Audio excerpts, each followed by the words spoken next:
How to reverse video in CapCut. So here is how to do it. First of all you have to do is open the CapCut tab on your device. Then there you can see Import option available. Then simply import your project.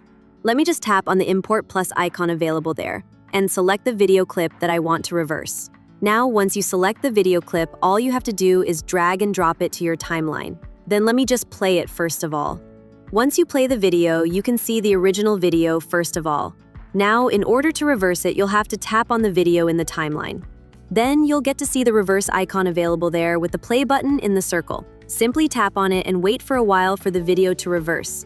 CapCut will process the reverse effect, and now you can simply check the video again, and hence it is reversed.